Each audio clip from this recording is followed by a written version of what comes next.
Hello and welcome to the More Cheese Less Whiskers.com podcast. My name's Dean Jackson, and today we're talking with Isaac Partita.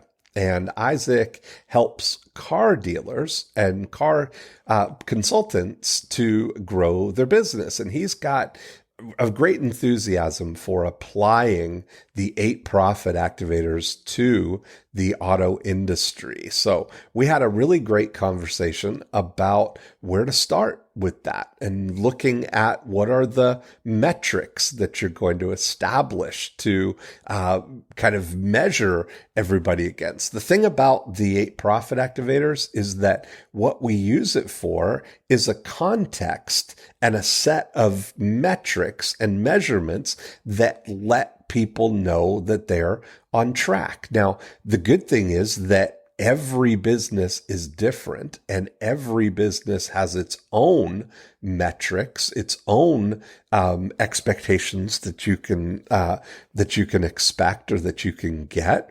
And if you're going to be in the business of helping other businesses grow their business, you've got to be able to establish what those metrics are for them and create the systems and the training that can grow that business predictably. And then you're just scaling and duplicating everything that you've learned. A lot like what I do with the real estate agents. I've figured out all the things that help the real estate agents get the things that they want.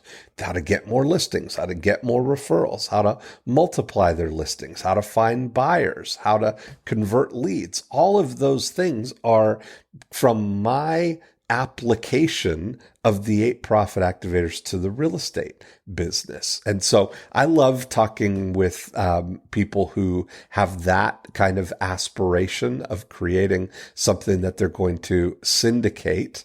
And I think you're going to really find this an interesting conversation. And let me know if that's something that you have. If you think you've got something that could be syndicatable, send me an email, dean@deanjackson.com, and let's have a conversation about it, because that's my favorite thing. It's really what the 8 profit activators is really suited to create these duplicatable processes for any business. So enjoy this episode.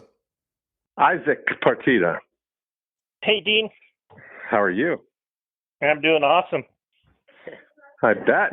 I'm excited to spend some time here hatching some evil schemes with you. Me too. Thank you so much. I mean, just being part of the podcast is something really awesome. That's great. So I know a little bit about what you're working on here, but I think it'd be good if you kind of set the stage a little bit, and then we can pick up from there. Yeah, absolutely. So what I'm working on is basically I'm trying to create all 8 profit activators for the auto sales industry, not on the service side or on the parts department side, but on the sales side. Okay. Everything from the marketing, all the way to orchestrating referrals and getting repeat business and everything in between. Yeah, I love it. It's the perfect thing. Yeah, it's definitely needed. So how far along are you? I've got some ideas, I'm sure. But what kind of things, what have you done so far? What are your ideas, or what do you want to focus on here? Well, how I started in this, the reason I'm telling kind of a backstory is so you kind of understand where this all came from and the research I did before I did any work. Maybe I'm on the right track, maybe I'm not. But basically, I used to be a sales consultant about 6 years ago, and I came from another business. I used to follow Joe Polish a lot with the Rich Cleaner system. Okay, nice. And I started in auto industries and noticed that didn't take me too long. It took me about 6 months to realize that it's an important industry. It makes a big impact on people's lives, but it's the most distrusted, and for good reason. There's a lot of shenanigans and false representation of advertising and right. other things that go on in the industry, which gives it the bad rep. And for sure, how I got started in this is a customer of mine. She was saving up for years on Social Security. She came in to buy a car, and she bought cash. So she paid it in cash because they wouldn't give her a loan. She was too old, and her credit score wasn't there. And I'm sorry, I get emotional about this. She paid the car in cash, and the finance manager sold her gap insurance. Not only did he sell her gap insurance, completely ripped her off.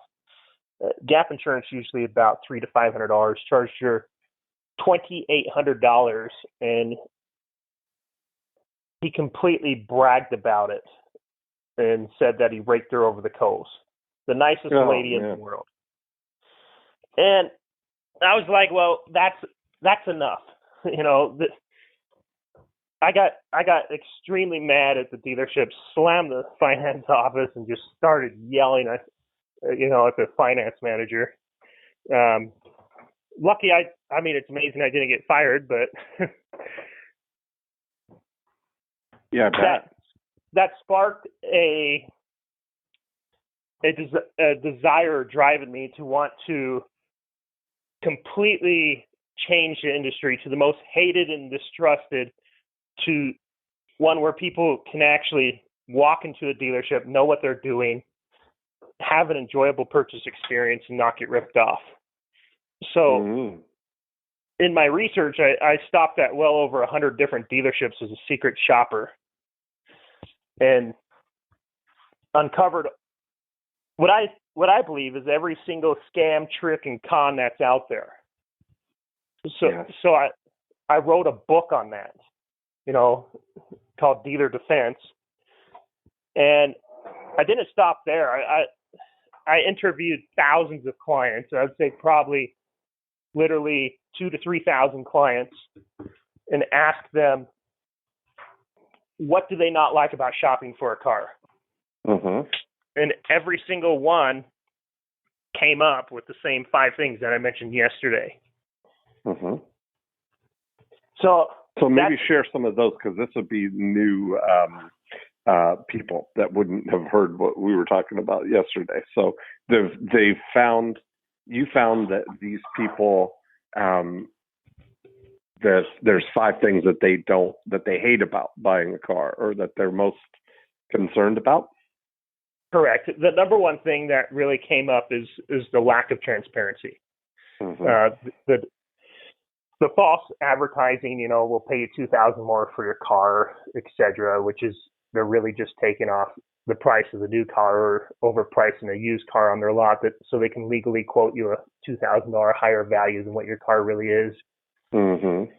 So lack of transparency.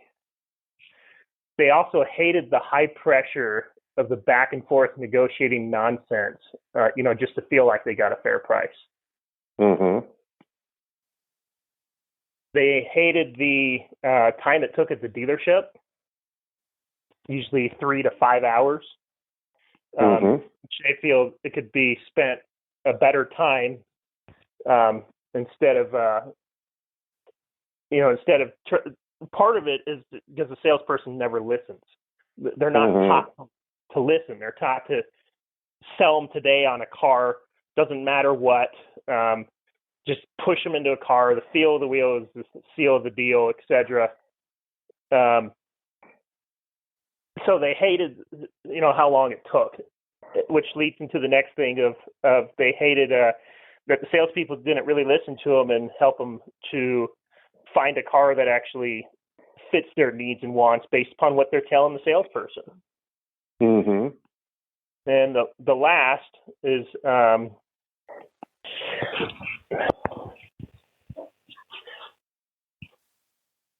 I'm sorry. The last one. The last one. I did the same thing yesterday. Yeah. So I basically designed a mission statement. It's to provide a totally transparent, 100% pressure-free shopping experience that's entirely focused on you and your needs at the absolute best. Oh yeah, they wanted to get a fair price. Yes. Without having to go through the hours of negotiating high-pressure nonsense. So that was Right. that was the fifth. Yes. So I wrote a book, The Car Shopper's Companion, which I told you about yesterday, that Yep. basically addresses these 5 things. You know, what to look for when you buy a new or used vehicle to make sure you don't buy a problem waiting to happen. You know, how to 3 steps to make sure you get a fair price, you know, on a new or used car. Lease, most people don't understand the leasing. They think it's a form of renting, which is nothing is further from the truth. It's and so-called gurus out there on the internet say the same thing. If you lease, you always want to buy a new car, which is false. You know, leasing provides 5 unique benefits and 4 advantages that financing can't even touch. Mm-hmm. And that's even for people who want to travel well over the normal mileage and keep their car. So I wrote that book, and that's also a checklist. You know, something that they can walk into a dealership and actually have a step-by-step checklist that walks them through every single step from selecting the right vehicle, because if they're overwhelmed with so many different choices, they don't know how to make the right choice. And they think they have to drive every car out there. But the truth is, studies shown that, you know, 1 out of 5 people who buy a car within days or weeks, they feel like they made the wrong purchase decision. Right. And then one out of and then it's too late. Yeah, and 1 out of 3 within months. So all this shopping around for a car, you know, which they think they have to go through, doesn't get anywhere. It doesn't help the person actually make the right choice. So there's 7 simple steps basically to selecting a vehicle that not only fulfills all your transportation needs and wants, but also to stay within your budget, you know, on how to purchase it, what's the best method of finance. You know, should you lease? Should you traditional loan? But that's kind of where I'm at. I also developed a follow-up series newsletter, holidays, put together articles for the long-term nurture for customers who, if they don't buy, you know, how to stay in touch with them and provide them with education. And I'm probably 3 months away from actually launching this thing. Okay.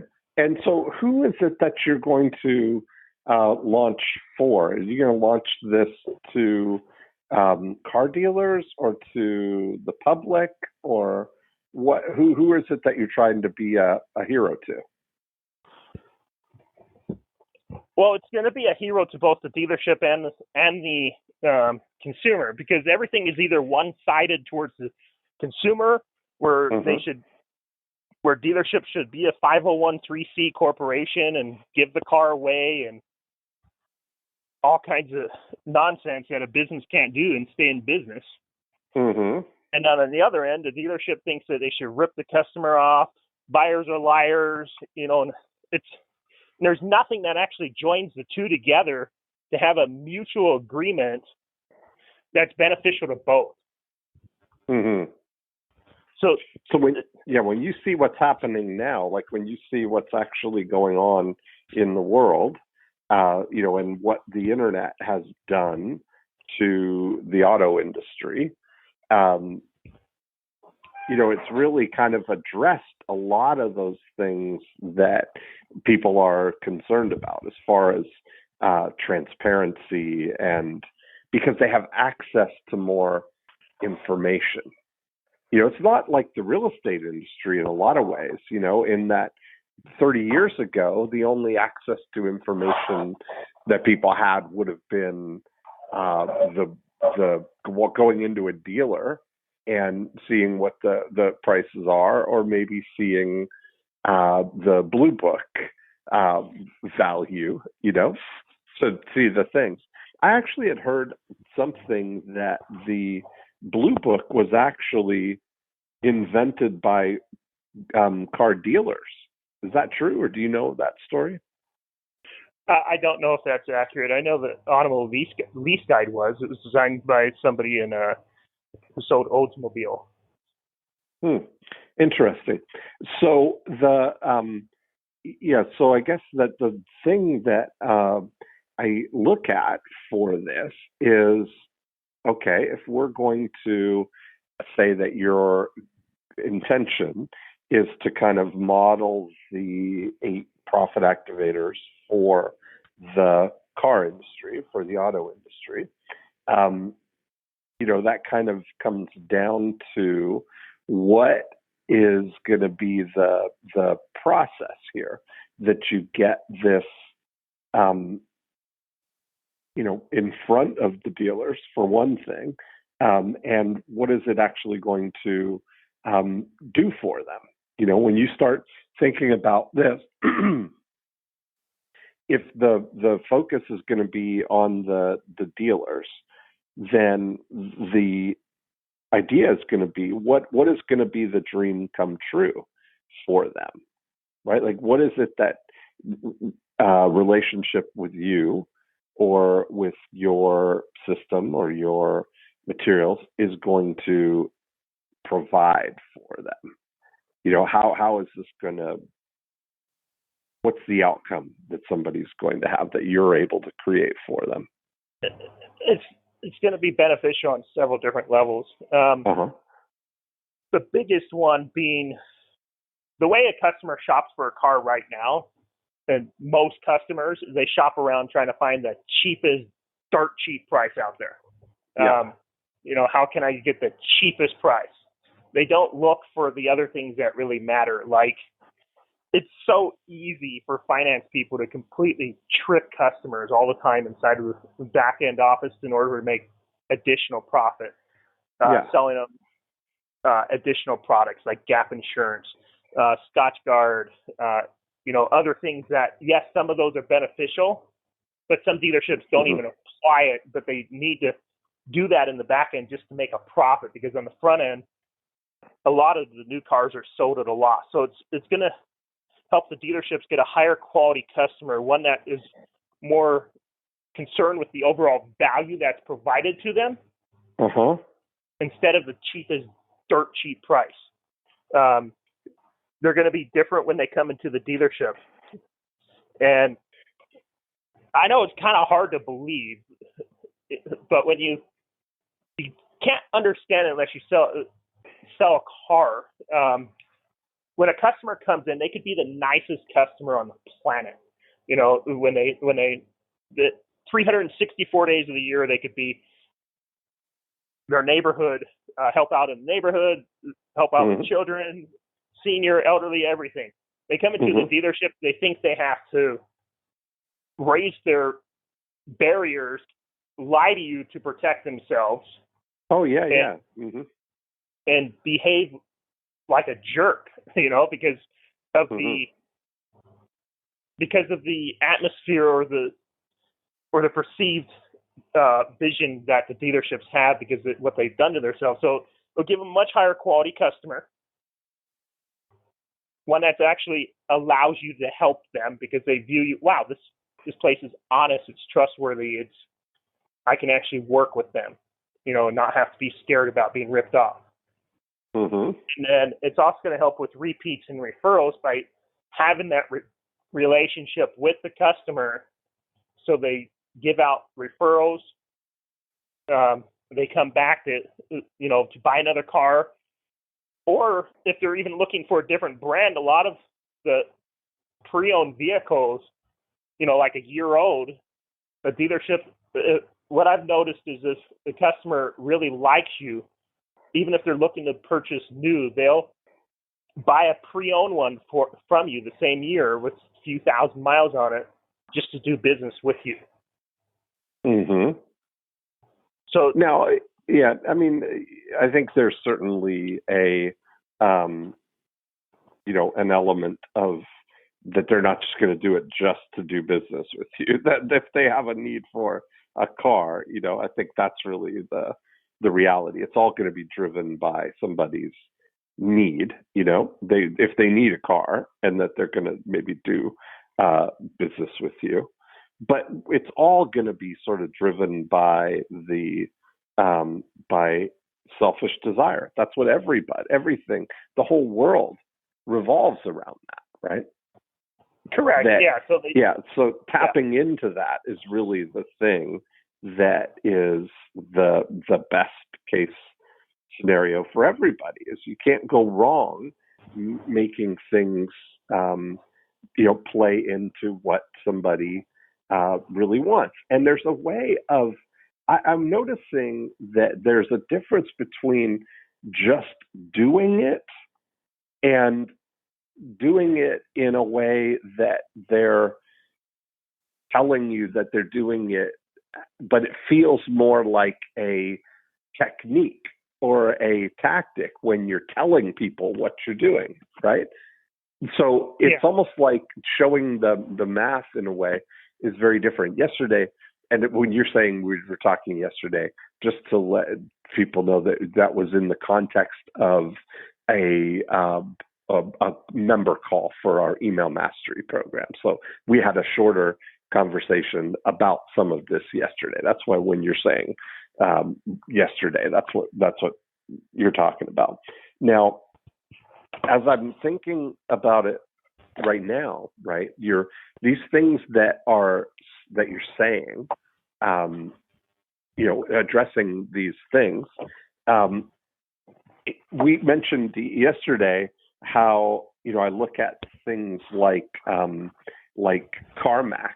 for instance, and how they are addressing these things for the in the auto industry, right? Like when you look at how they go about it, that lack of transparency is addressed by their standard pricing, right? Their sticker pricing. There's no negotiation because the price that you see on the sticker is the price that you pay. That because of that, you can walk in, pick the car on the lot, and get the one that you want, and know that there's no trickery, and that you don't have to feel and second guess that you actually got the best price. That you feel like everybody is on a level playing field. It seems to me, just as an observer, that that's why that sort of model seems to be a little heading down that road, that seems to be the way things are going. And I'm speaking completely as an auto industry outsider, an observer of it. Yeah. And so I wonder, if the thing is that addressing those things rather than trying to tell people what you're doing, kind of thing, that there's something about that's a little bit more authentic. I did have a CarMax experience where I was selling. I had a Mercedes SL 500, and I was selling it. And I had an opportunity, to sell it on my own, I guess. What would be, if you look at the Blue Book value of cars, you've got the retail value, and then you've got the trade-in value, and then you've got the kind of private seller value. I think that's the way they organize it, right? That you can, if you're a private seller in a situation, you're going to be able to get more money than as a trade-in kind of thing. And correct, most of the time, yeah. Yeah. So what I looked at was, and I think that the numbers at the time, the car was like 4 years old, and I I think I would go with like the numbers of it. I think that the private sale value was like $37,000, and the trade in was like $30,000 or something like that. And I went into to CarMax, and the actual the price that they gave me, literally in 10 minutes, you drive in, you put the cone on your or the number on the car, whatever, they come, they do an inspection, take it for a little drive, and 10 minutes later you have an offer. And they offered me I think it was $34,000, or so it was more than the trade-in value of like going to a regular dealer, and less than what the private sale was. But it was like, $2,000 or $3,000 less than what the private sale was. And for me, that being able to just leave there right now, close that window in my mind, and not have to do anything else about thinking about the car, was worth that to me, right? It was the smoothest experience. I've only ever spent that 30 minutes in a CarMax situation, total. And maybe it was 45 minutes all said and done between the time that I went in and they made the offer and I accepted it and I left with a check and never thought about the car again.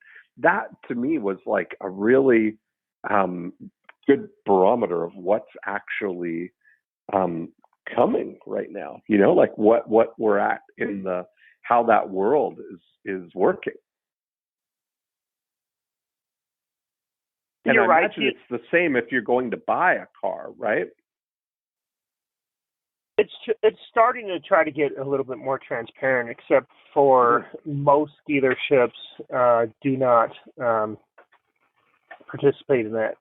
They're not a one-price dealership, and even those that are one price, there are negotiating aspects of it that you can't do that most people don't know about. But the thing with CarMax or every other one-price dealership is they only address 2 of the 5 issues. They don't address the other 3 that people want, and they have no desire to do that because they won't make the extra profit in the back end off of the customer because they don't know how to do it. Right. You mean that they're not looking, they don't, I don't know, but they don't have a service department? Like they don't do servicing or anything like that? No. When you're talking about front end or back end in regards to car sales, is front end is the vehicle, is the actual purchase price of the vehicle itself. The back end is arranging the financing, the extended warranties, maintenance contracts, etc., for additional products that you can purchase on the vehicle, which nobody really addresses for the back end. I got you. So the CarMax, they must offer financing there, though, don't they? Yeah, they do. And I've been in a few CarMaxes, and of course they're not all the same, but there are a lot of misrepresentations in the back end to try to extract additional profit out of you. Because so if you're a consumer, is the best way to go about this to arrange your financing outside, like to get the best, say I'm going to buy a car and get all pre-approved and get your approval up to that amount, and then go negotiate the price of the vehicle as if you're buying it for cash? Yes and no. And what I mean by that is, before you go into a dealership, yeah, absolutely, you want to know what you get financed for, because you want to know if the dealership's actually being honest with you as far as your financing rate, because dealerships make additional profit by holding points on the loan. and they're legally allowed to hold up to 3 points, meaning if you qualify for 3.9, they can give you a 6.9% interest rate. All that extra is profit. So you do want to arrange your own financing before you come into a dealership, just to make sure that the dealership is honest. Now, another thing that a lot of people actually get hanged up on is they have such distrust for the dealership that they're not even open to the dealership arranging the financing. But if you're dealing with an honest dealership, you're gonna, because of the tremendous amount of volume we provide banks and credit unions, most of the time we're able to give you a much better rate than even the rate that you got from your own bank, even if you banked there for 20 plus years. Okay. Got it. So how does this then translate into, how do you find, because ultimately the end result here, the outcome has to be for a dealership, that more people are going to buy cars for them, right? Or that it costs Correct. them less to find a buyer and to monetize that buyer over the lifetime of the relationship. Absolutely. Otherwise, they won't be interested in it, because it's all about what's in it for them. Mm-hmm. So how they attract customers is by giving out that free book, which starts into the relationship, and then educating them on how to shop for a car and providing an irresistible offer of a free vehicle discovery and trade analysis session. And if it isn't everything we claim it to be, we give them $100 cash, whether they buy a car or not, to help alleviate the risk of actually coming into a dealership if they actually have the intention of purchasing a vehicle. Mm. So they pay somebody to come in. How am I? Yeah, walk me through this. If I'm a car dealer, am I the client you're looking for? Am I a dealer or a sales associate? Well, eventually this will be targeted to dealerships. As soon as I have it finished, I'm going to approve some case studies in different markets. But this will be targeted towards dealerships as the product, when it's finished, as a complete marketing system, which would be either the GM or the GSM. I would provide it to them free of charge, set everything up for them the first 30 days, and then I would charge per unit sold based upon the system for them, whether it be a referral or whether it be a new customer. Mm-hmm. So it's completely risk-free for them, because they're bombarded by advertising places that never fulfill up to their promises. So it would be offered to them free of charge. I would track every customer that came in either through referral or new sale. Mm-hmm. And the industry average is $500 to $750 of what they spent in ad spend in order to acquire a new sale. Okay, that's what I was going to ask. Was that's the happy number for a dealer, right? If they can Correct. say we spent $500 to $750 and we got a sale for that. Correct. Okay, that's good. Now we got something to work with here. So then we just back it out of how much does it cost to do that at scale, like to do that as a system.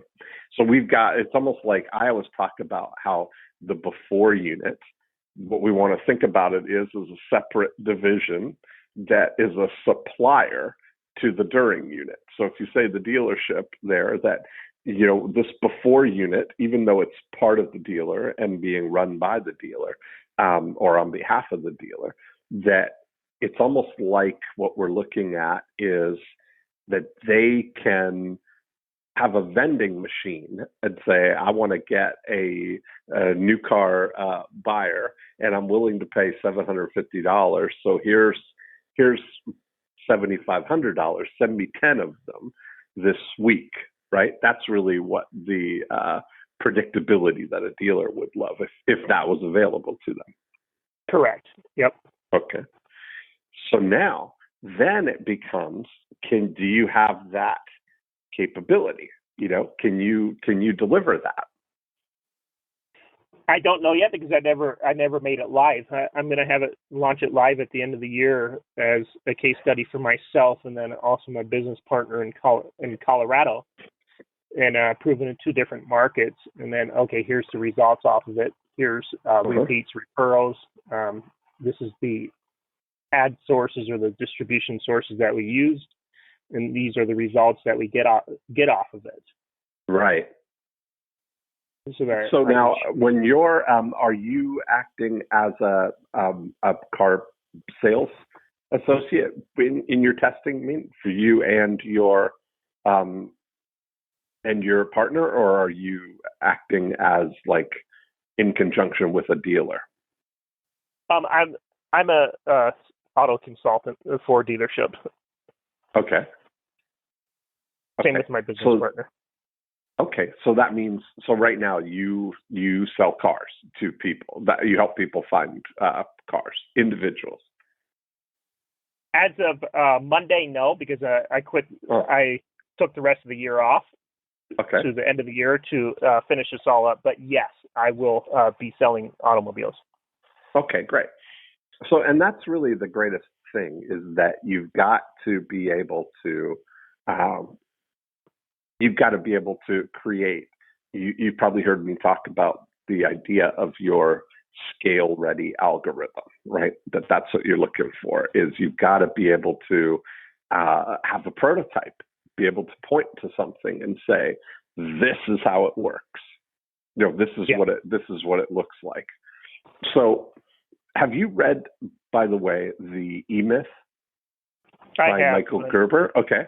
So just so you know, I mean, I always like to have people, start at that level for sure, so that you understand this idea of the duplicatable model. Okay, so then what are you proposing here, that if you start out, as the prototype of this, the system, what are you looking to test and prove first? I think the most important thing, like we talked yesterday, is continuing the client relationship after the sale. So many dealerships completely forget about their existing customer and just scream next on to the next one, when they could be orchestrating referrals and then also repeat business from that existing customer 3 years, 4 years down the road. Yes. So the first thing I would like to prove is have an effective referral program. There is not a single effective referral program that I have seen in hundreds and hundreds of different dealerships. Right. Every dealership will say they have one on the surface, but when you actually dive deeper than that, they don't have anything. Right. So I want to really focus on orchestrating referrals is number one. Yes. Okay. So now here's the thing. This is really interesting, is that's going to come largely from the sales consultant, right? That's really where that's going to come from on the front line, right? Because it's going to be one person referring one person. Like if you really kind of uncover and look at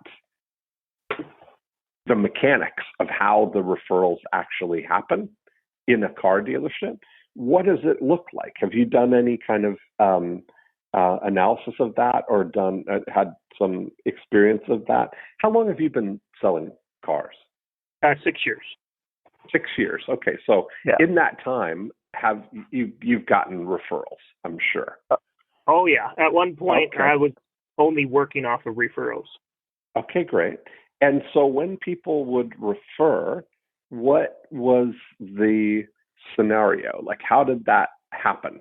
Just describe, when the last kind of, the one that comes to mind of this particular situation, what happened? How does it unfold?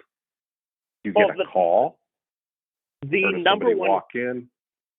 the number one reason why I got referrals of what I heard from almost every customer that came in is they told me that this was a different kind of car buying experience. Mm-hmm. So that was the number one way. The way that I got referrals, no, I didn't orchestrate them. They were either passive or reactive referrals. Okay. So it would either be a phone call from a customer saying, hey, I have a friend who's looking for a car, because I'd follow up with them in 24 hours, 72 hours, and then 30 days. And then during that time, at the 72 and 30 day mark, I would ask for referrals. I would get referrals that way. And then I would also just have a customer show up at the dealership asking for me and say that so-and-so referred them. So people would say, go over to the dealership and ask for Isaac when you're there. And that's how it would happen. People would walk in and say, looking for Isaac, or is Isaac there? Right. Correct. Yep. Okay. And would that happen more often than they would call you ahead of time or email you, or? No, they would just show up. They wouldn't call or email me.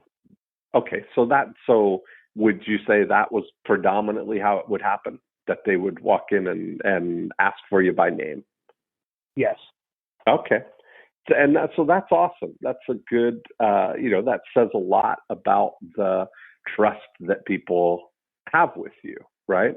Now, when you look at it, no matter what, the ultimate sort of scale-ready unit that we're looking at is just what you're describing. One guy, you, as a sales consultant, with a relationship with the, I asked you yesterday how many cars a typical dealership would sell. You said typically around 200 cars a month would be what a typical dealer would sell, and that what I didn't ask was then what a sort of typical sales consultant would sell in a month. How many cars would one person sell?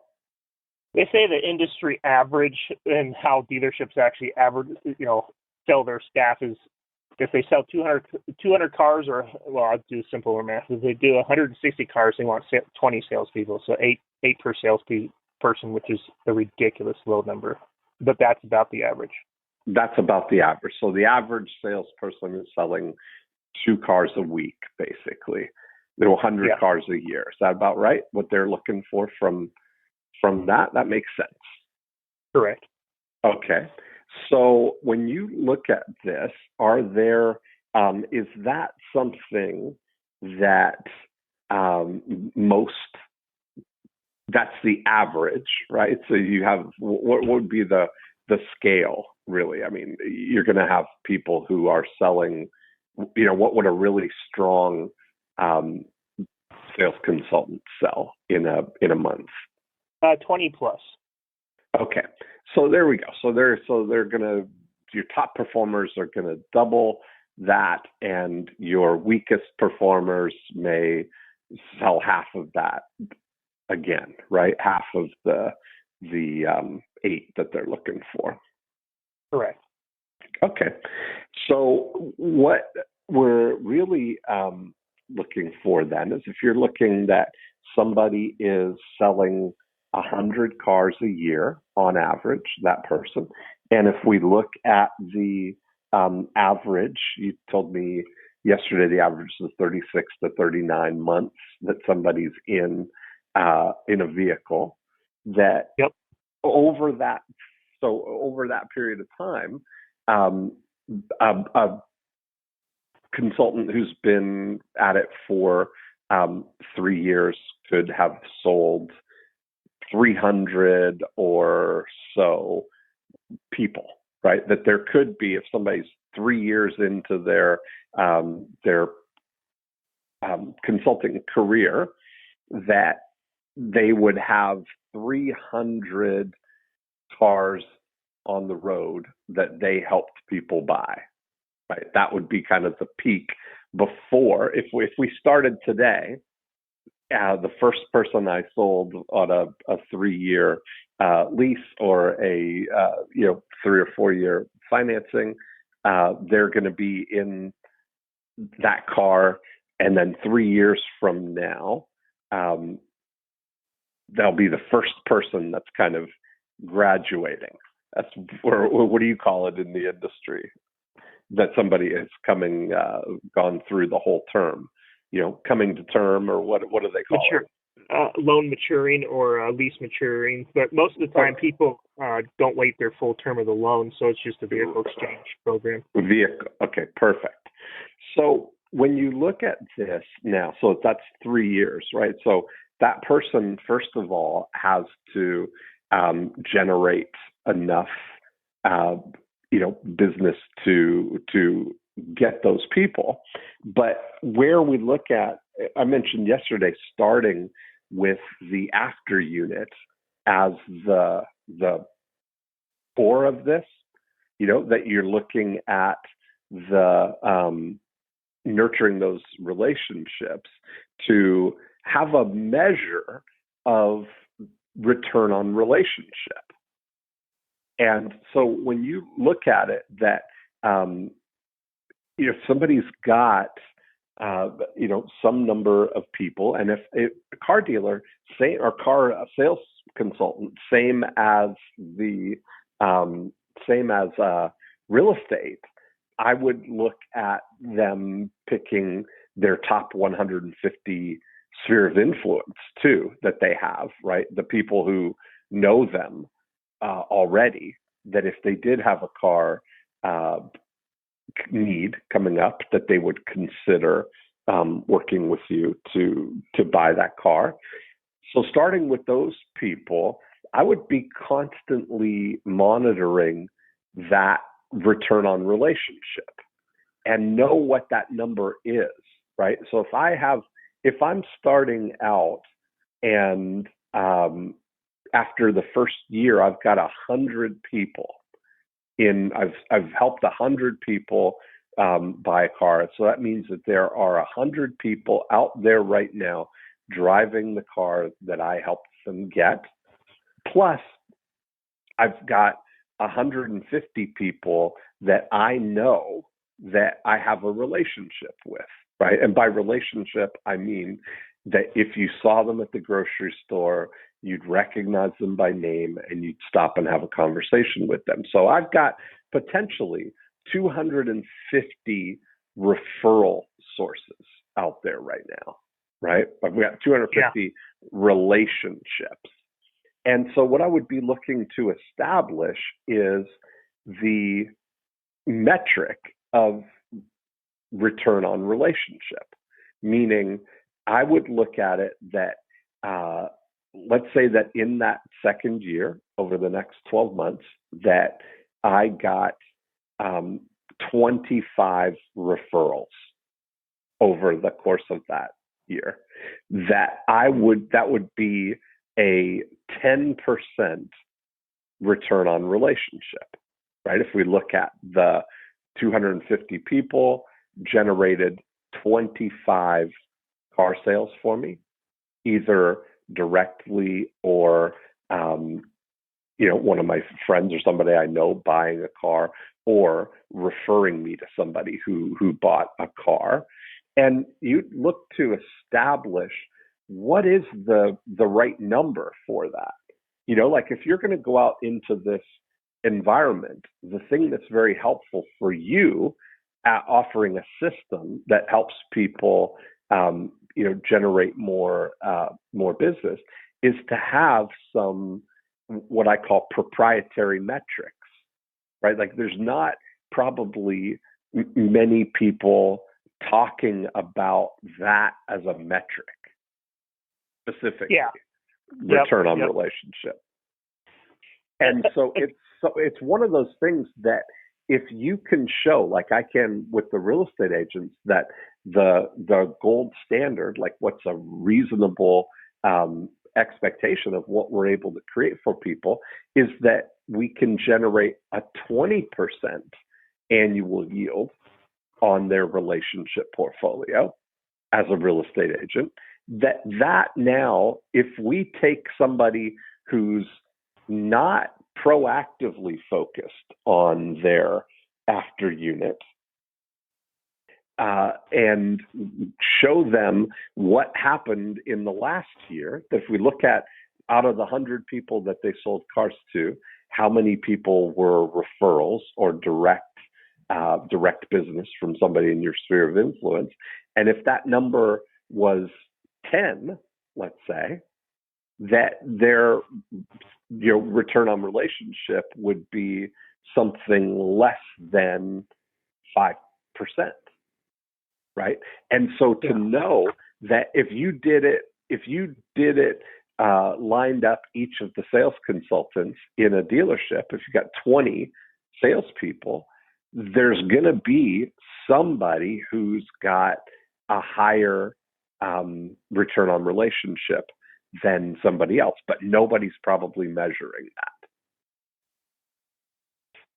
Well, yeah, nobody actually is effectively registering referrals or having an effective referral program. When me and Adolfo's selling right now, but when I was selling cars, on average it would be about 1 out of every 4 people would send me another referral within that year.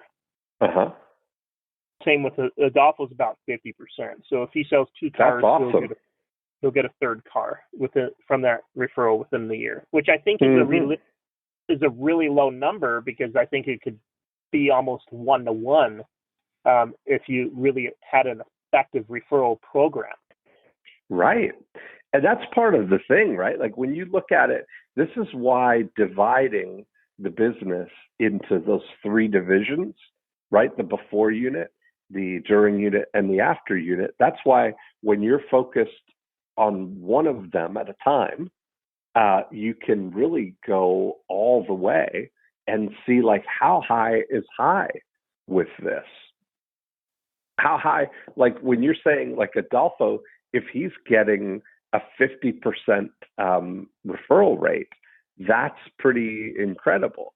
And if some of it, I would attribute, I would look at the difference, in sort of the first 90 days, I would attribute in the during unit, which you have a metric as well, right? Like when you look at the during unit, that one of the strategic objectives is, could we get a referral before the first 60 or 90 days is up?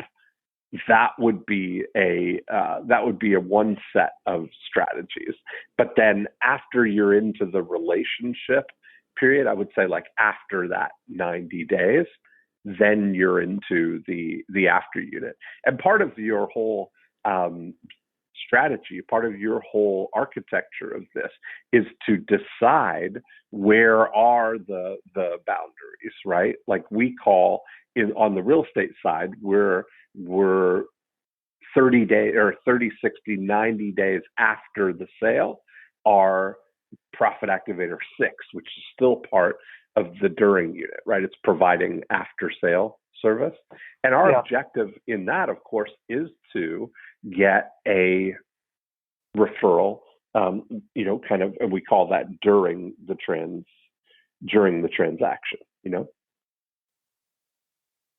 Exactly.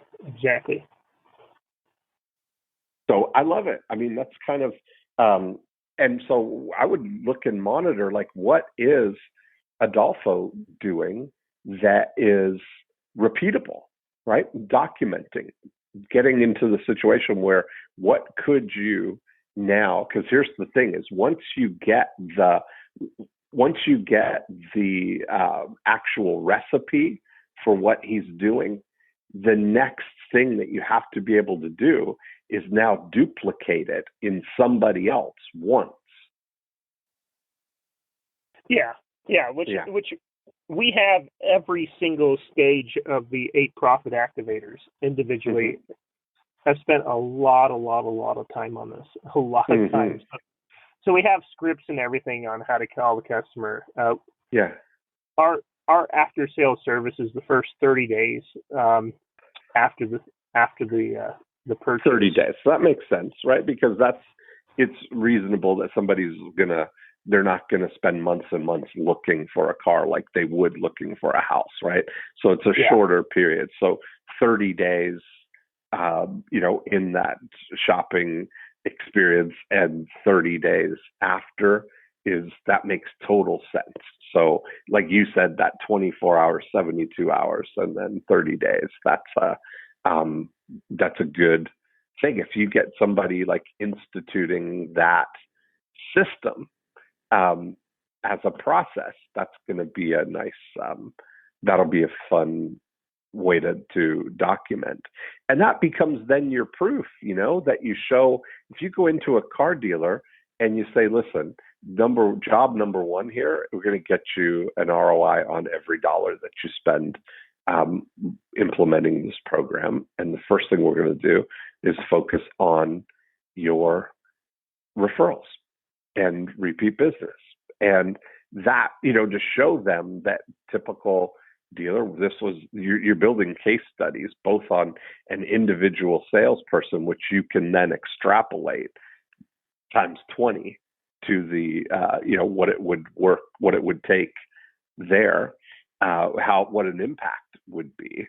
Like if you're looking at it, if the typical dealer, when you uncover everything and you kind of do the measurement, if you find out that across the board, their average return on relationship among their 20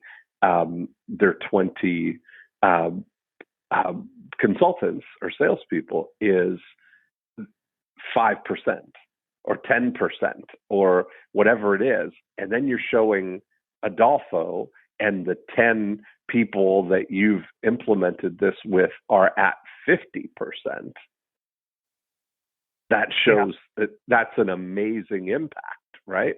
Because most of the dealers are thinking again, and that paves the way and builds up the war chest for now using that money, the surplus money that they're having, because those sales are going to cost way less than $750 that they're willing to spend.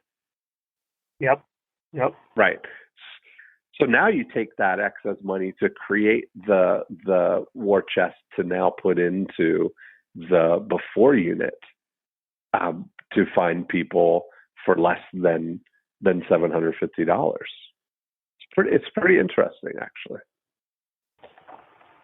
Yeah, exactly. And to give you an idea, the dealerships have such poor tracking ability of referrals that they would happily pay. So they happily pay $500 to $750 to acquire a new customer.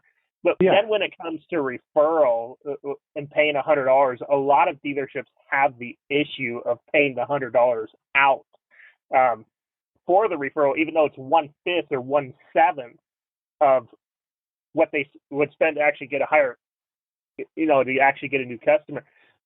So part of our system, I mean, we joke here and we say that we can track a needle in a haystack. So, we can track everything that we have to show the dealership, hey, this was an actual referral. It didn't come from anywhere else. This was a referral, so that they can happily reward the customer for their efforts.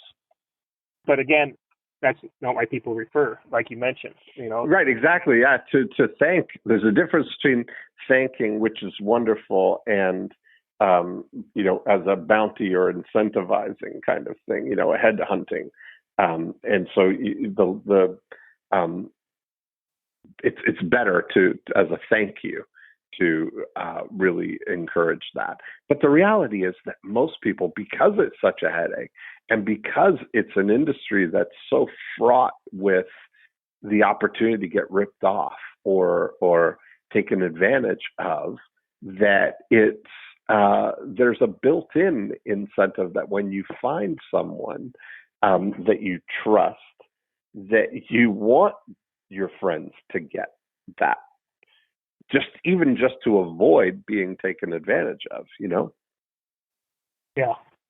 Yeah, exactly. So it's built in. There's a built-in motivation for us to look after people.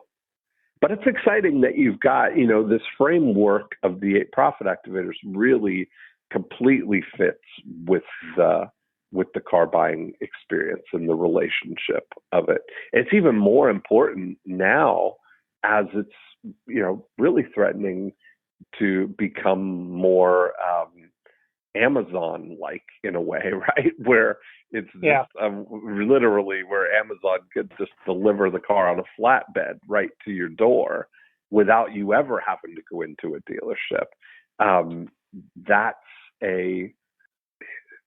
that's where the relationship is what's really going to matter, Exactly, Dean, because unless dealerships really make a drastic change, people will only use the dealership as the showroom. They won't use it as to actually purchase the vehicle, because a vehicle is one of those things that you need to experience and feel before you actually buy it. But once you experience and feel it, this is where the danger is that once you experience and feel it, a Toyota Camry is a Toyota Camry is a Toyota Camry. Yep. So if I know that I want this color and this interior and this option package, that very instantly is going to be able to, go online and see that there are 147 of those cars within 150 or 500 miles of me that could be delivered right to my door here, that's really the thing. The actual car itself is a commodity. It's like what happened with Barnes and Noble, that, often, and I've done this myself, that you go to Barnes and Noble and I'm looking through and I'm finding books and then buy it on my Kindle right there, unless it's something that I really want to have in my collection. But that happens. Yeah. It's just so we're equipped with the information, But the good news is that the car is going to need to be serviced. The tires are real and are going to need to be replaced. That there's any manner of things that could go wrong with the vehicle, and those are all things that are going to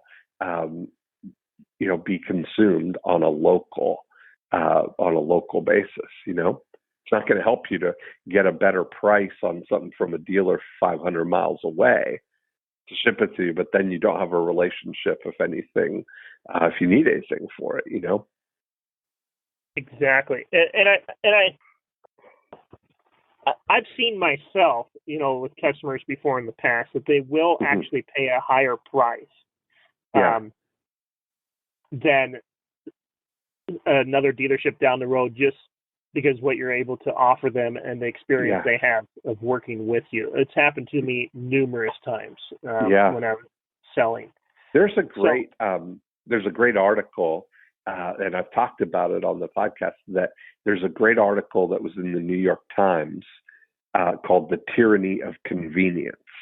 And I would recommend, just reading that and listening, or letting that kind of sink in, kind of noodling around on that thought, because that's really what is going to drive everything, is being able to make car ownership as easy as possible, almost like offering concierge-like service for everything to do with the car, the whole experience, not just that moment in time where we're making the transaction of it, but the actual almost like managed car ownership.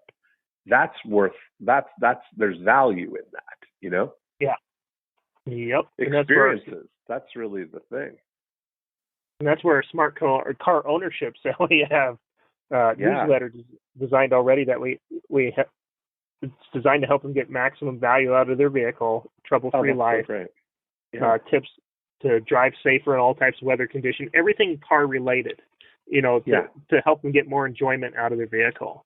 So I have that. I have that already. I have most of everything. I think I just tend to sometimes overthink things, just like we build the order and start launching stuff. Are you coming to Orlando in October or December? I forget. December.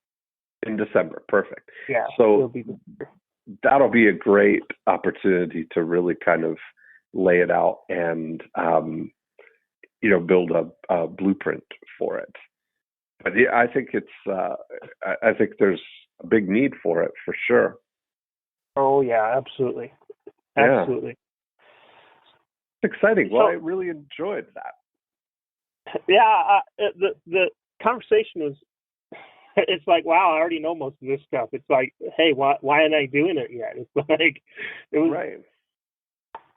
I guess it was very reassuring. It's like, well, I'm on the right track, it's, why don't I implement it already instead of crossing all my T's and dotting all my I's and making sure everything's completely perfect before I do. Yeah. Well, part of the thing is, that's why starting with one, right? Like you want to make sure that you are, starting to implement even at that core level, right? No matter what, if Adolfo is going to be the one, that's your, if you're stepping out of the actual active, role, then Adolfo's going to stay in that role. Then it's really going to be about documenting everything that you're doing. Because in your before unit, it's really going to be about creating the ongoing communication with the salespeople and the dealers that's going to educate them about all the things that you're doing. Because you're in the middle here. You're applying the 8 profit activators to your on the street level, right? To one car salesperson applying these things to sell more cars, but then you're also applying the 8 profit activators to your own business of finding car salespeople and car dealers who want to apply all of these things, right? You've got both of it there. And that's really, we didn't really talk about that part of it, but that's where it's really going to come down to building, a separate blueprint for that, for finding the dealers and the salespeople. Yeah, I've never even done anything with that yet. Which I know I do, but I have to finish developing the system, because here's the way the system will work is once it's implemented for the dealership, the salespeople won't be required to change anything except for the way they sell. Yes. Which you can count on them to do that. Yes, you've heard me say that before, right? If the thing that you need to count on somebody to do is nothing, then you will get 100% compliance, right? Exactly. Everybody's willing to do nothing. Everybody's willing to change nothing. Exactly. Right. So it'll be completely automated on everything but the Duran unit. Yeah, which that's right. Of the face-to-face. And everybody gets excited about that. They're happy to, if they have somebody walking in at 10 in the morning, they're happy to take another one at noon and another one at 2, Exactly. Yeah, that's great. Exactly.